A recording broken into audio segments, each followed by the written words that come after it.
बेटा आज का हमारा टॉपिक रिएक्शंस ऑफ ईथीन का है। और रिएक्शंस ऑफ ईथीन याद रहे हमारा जो पैटर्न है ऑर्गेनिक केमिस्ट्री में, वो प्रिपरेशन है और रिएक्शन है किसी भी चीज के। वो ये दो चीजें सबसे बड़ा कंसर्न है। इसके अलावा उसकी फिजिकल प्रॉपर्टीज, यूजेस, ये आप लोग खुद पढ़ लेंगे, कोई इशू वाली बात नहीं है।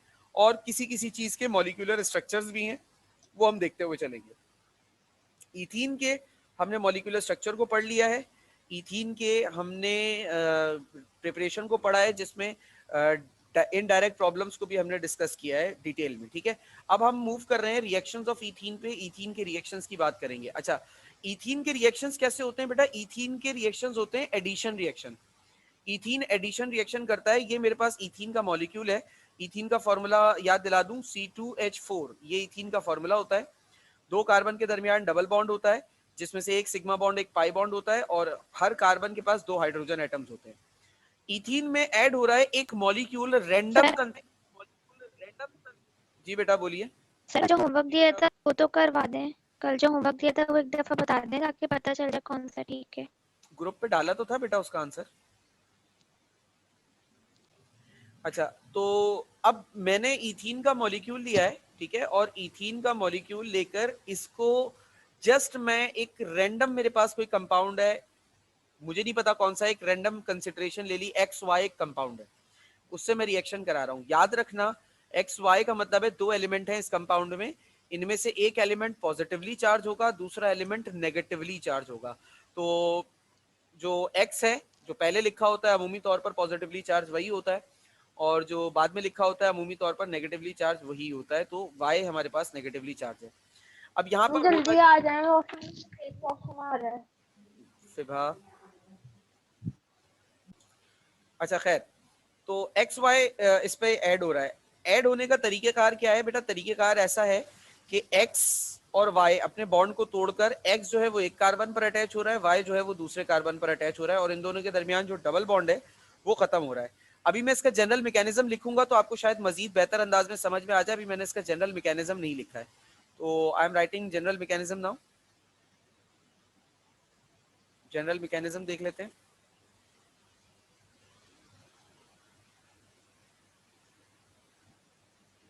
अच्छा, जनरल मैकेनिज्म,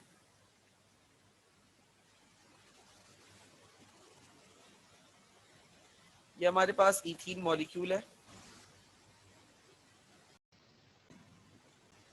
मैं इसका जनरल मैकेनिज्म लिख रहा हूँ बेटा, तो जनरल मैकेनिज्म से आपको मजीद शायद बात समझ में आए। जरा देखिएगा कि होता किस तरीके से है। सबसे पहले ये जो XY कंपाउंड होता है हमारे पास, इस XY कंपाउंड में X जो होता है वो पार्शियली पॉजिटिव होता है, और Y जो है वो पार्शियली नेगेटिव होता है। अच्छा, X Y में जो पार्शियल पॉजिटिव और नेगेटिव का मामला है, इसमें से होता कुछ इस तरीके से है कि Y के पार्शियल नेगेटिव होने का मतलब ये है कि जो इलेक्ट्रॉन का शेयर्ड पेयर होता है ना X और Y का, मान लीजिए ये X एलिमेंट है और ये Y एलिमेंट है। अब ये जो शेयर्ड पेयर होता है, ये शेयर्ड पेयर दोनों एटम्स में रिवॉल्व कर रहा होता है। अच्छा, ईथीन के अंदर जज्बा है अपने अंदर किसी को ऐड करने का, क्योंकि इसके पास डबल बॉन्ड है, ये चाह रहा है वो सिंगल में कन्वर्ट हो जाए। तो ये इस XY को लालच देगा कि भैया तुम अपने बॉन्ड को खत्म करके मेरे पास आ जाओ। ठीक है, ये XY को लालच देगा कि तुम अपने बॉन्ड को खत्म करके मेरे पास आ जाओ। ठीक है, अच्छा, अब ये आने के लिए क्या जरूरी है? आने के लिए इनको जरूरी है कि पहले ये अपना बॉन्ड तोड़ें। अच्छा, अब Y इलेक्ट्रोनेगेटिव क्यों है? Y इलेक्ट्रोनेगेटिव बेटा इसलिए होता है क्योंकि ये जो शेयर्ड पेयर होता है ना इलेक्ट्रॉन का, ये शेयर्ड पेयर Y एलिमेंट में, Y एटम में टाइम ज्यादा गुजारता है और X एटम में टाइम कम गुजारता है, जिसकी वजह से Y पर पार्शियली नेगेटिव और X पर पार्शियली पॉजिटिव चार्ज आ जाता है। ये तो बात हमारी माजी में भी हुई थी। जब बॉन्ड टूटता है X और Y के बीच में, तो बॉन्ड टूटते वक्त ऐसा होता है कि Y इस X के इलेक्ट्रॉन को भी लेकर बाहर निकलता है। यानी कि जब बॉन्ड टूटता है तो X पूरी तरीके से पॉजिटिव और Y पूरी तरीके से नेगेटिव हो जाता है। ठीक है, यानी कि जब ये बॉन्ड सर टूटता है तो ये शेयर्ड पेयर Y में रह जाता है, X में नहीं जा पाता। जी बेटे बोलिए। सर तो यहाँ पर XY में हाइब्रिडाइजेशन हो गई तो फिर तो शेप सेम हो जाएगी ना। हाँ, शेप सेम हो जाएगी, बिल्कुल, ऑर्बिटल की शेप सेम हो जाती है। तो फिर Y में वाई में ज्यादा देर तक क्यों रहेगा? फिर तो एक्स में भी उतनी देर ही रहेगा और वाई अ, में भी। बेटा ऑर्बिटल की शेप सेम हुई है, शेल की शेप थोड़ी सेम होती है, मैं तो शेल की बात कर रहा हूँ ना। शेल के अच्छा ठीक है। अंदर ऑर्बिट होता है, सब शेल होता है, उस सब शेल के अंदर ऑर्बिटल होता है, इसकी शेप चेंज होती है, इसकी या इसकी शेप थोड़ी चेंज होती है, ठीक है। अच्छा ठीक है ठीक है। खैर, तो अब जब ये बॉन्ड टूटा तो y पूरा नेगेटिव हो गया, x पूरा पॉजिटिव हो गया। अब इस पूरे पॉजिटिव x ने क्या किया, ये पूरा पॉजिटिव x आया कार्बन के पास। अब कार्बन के पास लगा हुआ है डबल बॉन्ड, ये आ गया x का पॉजिटिव, x का पॉजिटिव आया, कार्बन के पास लगा हुआ है डबल बॉन्ड ना। अब x क्या करेगा, x इस कार्बन के इस डबल बॉन्ड का जो पेयर है ना उसको अपनी तरफ खींचना शुरू करेगा, क्योंकि ये तो इलेक्ट्रॉन डेफिशिएंट है और इसको इलेक्ट्रॉन जहां नजर आएगा ये उसको अपनी तरफ खींचना शुरू करेगा। अच्छा, इसको इलेक्ट्रॉन नजर भी किसका आएगा ये भी जरा ध्यान में रखना, सिग्मा बॉन्ड का नहीं, पाई बॉन्ड का नजर आएगा। जो पाई बॉन्ड है ना इन दोनों के बीच में, ये उस इलेक्ट्रॉन को अपनी तरफ खींचने लगेगा, क्योंकि पाई बॉन्ड का इलेक्ट्रॉन जो होता है ना वो वीकली अट्रैक्टेड होता है, वीकली बॉन्डेड होता है। यानी कि उस परिंदे की तरह है समझ लो, जो पिंजरे से जब दिल चाहे बाहर जा सकता है और जब दिल चाहे पिंजरे के अंदर आ सकता है। लेकिन सिग्मा बॉन्ड के इलेक्ट्रॉन पिंजरे के अंदर कैद हैं, चाहे कुछ भी हो जाए वो बाहर नहीं निकल सकते, ठीक है ना। तो ये एक्स जो है ना, दोनों कार्बन के पाई इलेक्ट्रॉन्स को अपनी तरफ खींचने लगेगा। अब खींचते खींचते क्या वक्त गुजरेगा, खींचते खींचते होगा ये कि एक ऐसी कंडीशन आएगी कि जिस वक्त ये एक्स इन दोनों कार्बन में से किसी एक कार्बन के इलेक्ट्रॉन को चुरा लेगा। इस कंडीशन को, जो ये कंडीशन यहां पर है, इसे हम कहते हैं बेटा पाई कॉम्प्लेक्स। इस कंडीशन का नाम है पाई कॉम्प्लेक्स, क्योंकि यहां पर पाई बॉन्ड से कॉम्प्लेक्स फॉर्मेशन हो रही होती है। ये जो इस एक्स जो एलिमेंट या जो भी एटम है वो आकर जो इस पर जुड़ रहा है, इसके साथ जो कॉम्प्लेक्स फॉर्म कर रहा है, it is all because of pi bond, ठीक है ना। तो इसे पाई कॉम्प्लेक्स कहते हैं। फिर क्या होता है कि ये कंडीशन से निकलकर ये जो मॉलिक्यूल होता है ये किस कंडीशन पे चला जाता है, ये इस कंडीशन पर आ जाता है कि इसमें से जो X होता है ना, वो X एक कार्बन से इलेक्ट्रॉन को निकाल लेता है। ये जो X होता है, X जो है वो एक कार्बन से इलेक्ट्रॉन को छीन लेता है। अब इन दोनों में से किस कार्बन से छीना सर, बेटा किसी से भी छीन लिया, किसी एक से छीन लेता है, ये कंफर्म है, किसी एक से छीनता है, ठीक है। इसने किसी एक से इलेक्ट्रॉन छीन लिया, जो इसके अंदर एक इलेक्ट्रॉन की कमी हुई थी, जो वाई ने इससे छीना था, वाई ने इसका इलेक्ट्रॉन छीन के इसको दरबदर किया था ना, तो वो इलेक्ट्रॉन इससे कार्बन से छीन कर अपनी उस दरबदरी को दुरुस्त कर लिया। इलेक्ट्रॉन इसके पास आ गया, इसके ऊपर से पॉजिटिव चार्ज खत्म हो गया। अच्छा, अब कोवेलेंट बॉन्ड की थ्योरी हमें क्या कहती है कि जो अनपेयर इलेक्ट्रॉन होते हैं एटम में, वो पेयर होना चाहते हैं, इस वजह से कोवेलेंट बॉन्ड बनता है, ठीक है। वो पेयर होना चाहते हैं इसलिए कोवेलेंट बॉन्ड बनता है। अब इन दो में से एक इलेक्ट्रॉन एक्स ने छीन लिया, एक इलेक्ट्रॉन इस कार्बन का है, तो वो एक इलेक्ट्रॉन इस कार्बन का ये इस एक्स के साथ बॉन्ड फॉर्म कर लेगा, जिसकी वजह से इस कार्बन पे, क्योंकि इस कार्बन का इलेक्ट्रॉन छीना ना एक्स ने, तो इस कार्बन पर आ जाएगा पॉजिटिव चार्ज। ये जो आपके पास कंडीशन है इसको कहते हैं कार्बोनियम आइन। इसके बाद क्या होता है बेटा, इसके बाद अगले स्टेप में, यहां पर एक्स लग चुका है, अगले स्टेप में y जो हमारे पास पहले निकला था y, उस y के ऊपर नेगेटिवली चार्ज है, उस y से इस कार्बन का दुख देखा नहीं जा रहा, इस पर पॉजिटिव चार्ज आया हुआ है। तो ये y क्या करता है, जिसके पास एक x का एक्सेस इलेक्ट्रॉन है, वो इस कार्बन के दुख में शरीक होना चाहता है, क्योंकि positive always attracts negative towards itself. अब क्या होगा, अब ये जो y के पास एक एक्सेस इलेक्ट्रॉन है, ये वो एक्सेस इलेक्ट्रॉन लेकर इस कार्बन के साथ शेयर करके इसके साथ बॉन्ड बना लेगा। इधर x बन गया, इधर y बन गया। अच्छा, जब इधर x ने इस डबल बॉन्ड को तोड़, मतलब इस इलेक्ट्रॉन को कार्बन से निकाला था, तो ऑब्वियस सी बात है कि इनके दरमियान का ये डबल बॉन्ड टूट गया होगा। तो इस तरीके से इस कार्बन के साथ इस Y का सिंगल बॉन्ड बन गया। तो ये है हमारे पास इथीन के रिएक्शन का जनरल मैकेनिज्म। जनरल मैकेनिज्म इसे कहते हैं। अब आगे जो एडिशन रिएक्शंस इथीन के आएंगे उसमें ये एक्स वाई, यहाँ पर मैंने एक एग्जाम्पल कंसिडर की थी, आगे ये एक्स वाई हमारे पास कोई पर्टिकुलर कंपाउंड की एग्जाम्पल होगी, जैसे हाइड्रोक्लोरिक एसिड, हाइड्रोब्रोमिक एसिड, ठीक है, क्लोरीन मॉलिक्यूल या वाटर मॉलिक्यूल, इस तरीके की चीजें हो सकती हैं। इसमें एक पॉजिटिव एक नेगेटिव होगा, पॉजिटिव इस तरीके से अटैक करेगा, फिर नेगेटिव आकर इस तरीके से जुड़ेगा। अब ये है जनरल मैकेनिज्म। जनरल मैकेनिज्म सबसे पहले लिखवाने की वजह यह है कि आगे जो रिएक्शंस आएंगे उधर मैं बार बार ये मैकेनिज्म नहीं लिखवाऊंगा, मैं सिर्फ इक्वेशन लिखूंगा, जनरल मैकेनिज्म तुम लोगों को बोलूंगा मैकेनिज्म इसका खुद लिखो। तो मैकेनिज्म तुम्हें लिखना होगा। बात समझ में आ रही है मेरी? Yes sir. Yes sir. कोई सवाल इस रिएक्शन ऑफ इथीन के मैकेनिज्म में?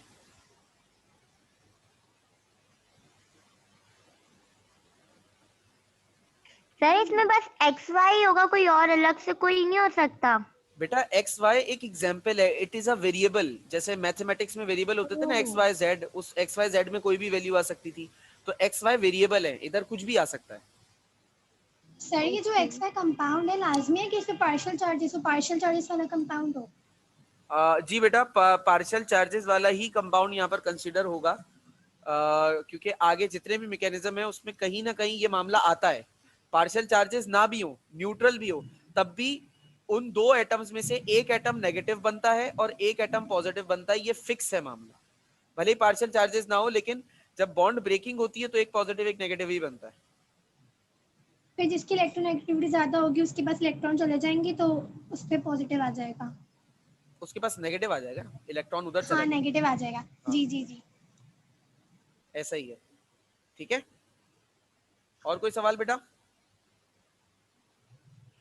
सर एक बात बताएं, एक्स वाई दोनों, एक्स पहले जा रहा है फिर वाई बाद में आ रहा है, एक्स वाई भी साथ क्यों नहीं आ सकता फौरी?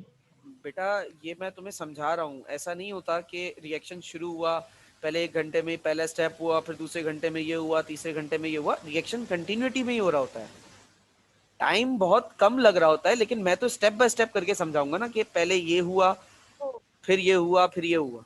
लेकिन ये इन स्टेप्स में बहुत ज्यादा फास्ट फर्क नहीं होता, टाइम का माइक्रो सेकेंड्स का फर्क होता है बस।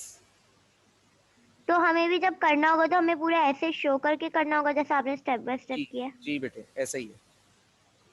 और सर ये जो एक्स इलेक्ट्रॉन ले रहा है एक कार्बन से इलेक्ट्रॉन लेता है और दूसरे के साथ बॉन्ड बना लेता है? ऐसा ही है बेटा, और ये जिसको धोखा देगा उसको मुंह कैसे दिखाएगा।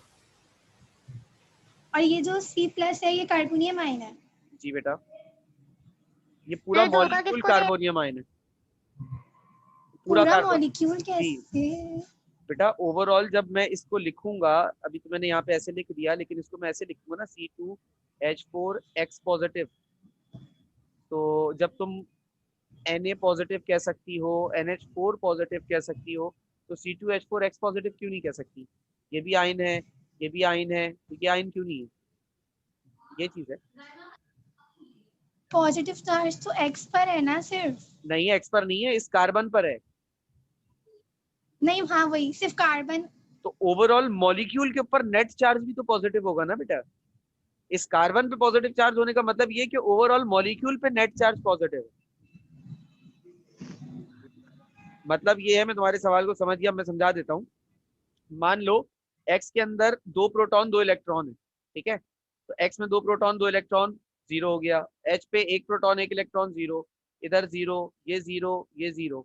इस कार्बन की बात करो तो कार्बन में 6 प्रोटॉन 6 इलेक्ट्रॉन, 0 हो गया। इस कार्बन पर आओ तो 1 इलेक्ट्रॉन चूंकि इसका छिन गया है, तो 5 इलेक्ट्रॉन है और 6 प्रोटॉन है, पॉजिटिव चार्ज बचा। जी जी तो जब सबको मैथमेटिकली सॉल्व करोगी, +1 -1 +1 -1 +1 -1, बेटा आंसर 0 आएगा। तो हमेशा ऐसा होता है हर कंपाउंड में कि सारे न्यूट्रल हो जाएंगे और सिर्फ एक पे चार्ज होगा और जो वो चार्ज होगा वो सब पूरे कंपाउंड का चार्ज होगा? जी बेटा ऑब्वियस सी बात है, मतलब वो नेट चार्ज की बात होती है। Na पॉजिटिव और Cl नेगेटिव, इसके ऊपर नेट चार्ज 0 होता है, बिकॉज Na पॉजिटिव 1 है, Cl नेगेटिव 1 है।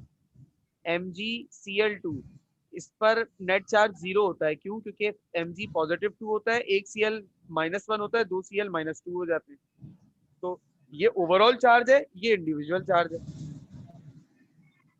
सही सही। ठीक है, और कोई सवाल?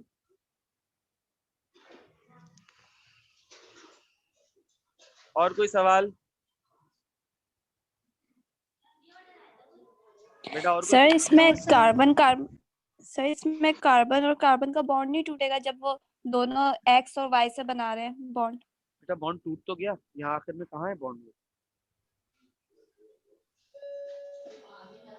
सर सिंगल बॉन्ड तो है ना, दोनों ने डबल बॉन्ड तोड़ के दोनों से बना दिया। एक बॉन्ड टूटने पर दोनों के पास एक एक बॉन्ड की जगह बन जाती है ना, क्योंकि ये जो डबल बॉन्ड है, ये इस कार्बन के भी 2 बॉन्ड है, इस कार्बन के भी 2 बॉन्ड है।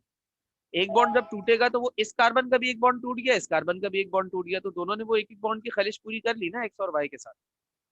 सिंगल बॉन्ड नहीं टूटता, मतलब सिग्मा बॉन्ड नहीं टूटता, बेसिकली 5 टूटता है।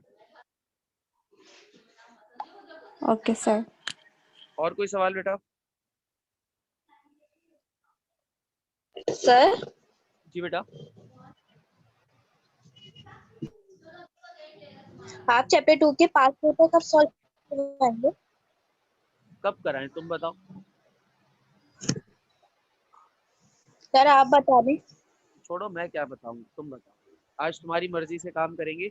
इस हफ्ते के अलावा कोई दिन बताओ, जुमेरात के बाद। नहीं, तुम चुप सर करो। आप भी हाँ बोलो फरवा। सर कोई आप भी रखो कोई दिन। प्लीज सर तुम्हारे- हफ्ते इतवार मत रखिएगा। अब तुम्हें चॉइस करने का मौका दिया है तो तुम भंड मार रही हो।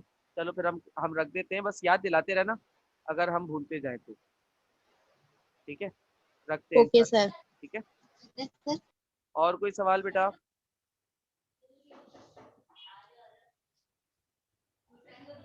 और कोई सवाल बेटा? नहीं, आई थिंक। जरा एक काम करो, ये स्क्रीनशॉट लो जल्दी से।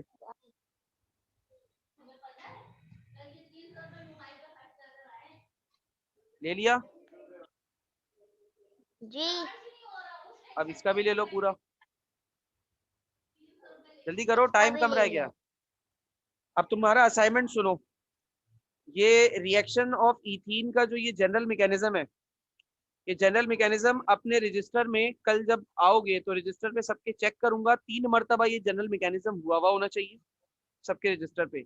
या रफ शीट ले लो, रजिस्टर गंदा नहीं करना तो रफ शीट ले लो, उसमें 3 मरतबा जनरल मैकेनिज्म लिखना, और तीनों मरतबा इस जनरल मैकेनिज्म की एक्सप्लेनेशन लिखना जो कहानी मैंने सुनाई है, कि कब क्या हुआ, कैसे हुआ। मुझे नहीं पता कि कैसे करोगे, क्या करोगे, ये तुम्हारा मसला है, लेकिन कल मैं चेक करूंगा। कल अगर ये काम हो जाए तो क्लास में आना, वरना मत आना। ठीक है, बाकी बात इंशाल्लाह कल करेंगे। तब तक के लिए अल्लाह हाफिज। 3 मरतबा विद एक्सप्लेनेशन।